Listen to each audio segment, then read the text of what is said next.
Hi everyone, Megan Marsh here with Select Mortgage in Erie, Pennsylvania, bringing you your most recent mortgage information. Today I wanted to talk about condos. I've closed a whole bunch of condos in the last few months and they are very different than financing just a regular home, a single family residence. And I want to point out some of the differences because all of us purchase or sell so few condos that we don't realize there's the differences, and it can kind of get us in a pinch if we don't realize what they are. On financing, if you are pre-approved, let's say you can only do FHA financing, you can't do a condo here in Erie. There are no condos that are FHA approved. If you don't have 20% down, there are very few lenders that do condo financing with less than 20% down. We have a few lenders who do it. I just closed one that someone put 5% down. We can do 10% down. There are a lot of options, but it's condo specific.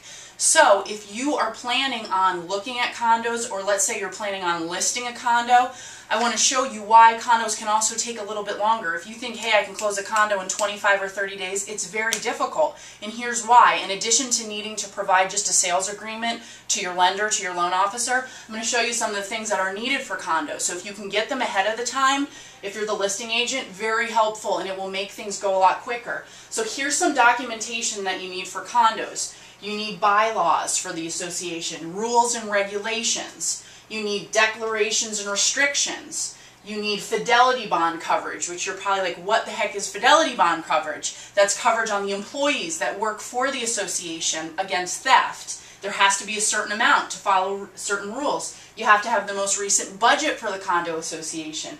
You have to have HO6 insurance, that's contents. You also have to, and I didn't have it on here, you have to have the master insurance policy for the condo, the group of condos that lives in that subdivision. You have to have the contact person for the condo association. You need to have a letter from an attorney stating that there's not any pending legal litigation. In addition to this, I printed out this little list here of other rules that I'll post. This always needs to be filled out by the condo association. So, and they ask questions. Is there litigation? Is the project established, meaning is it completely built, or are they doing more phases?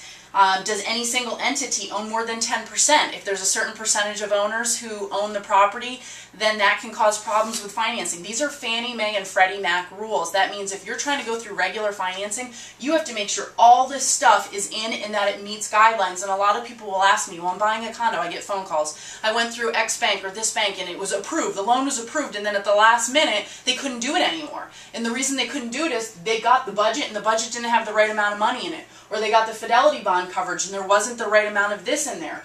Or the insurance didn't have quite the right amount. So if you can get this stuff in the beginning, we can see if you can finance that property. Maybe one bank can't, and maybe, other banks you'll need to really look around. So it's good to know that information in the beginning. So if you have any questions on condos or would like any additional information, please email me at Megan, M-E-G-A-N, @selectmortgageerie.com. Otherwise, thanks for listening.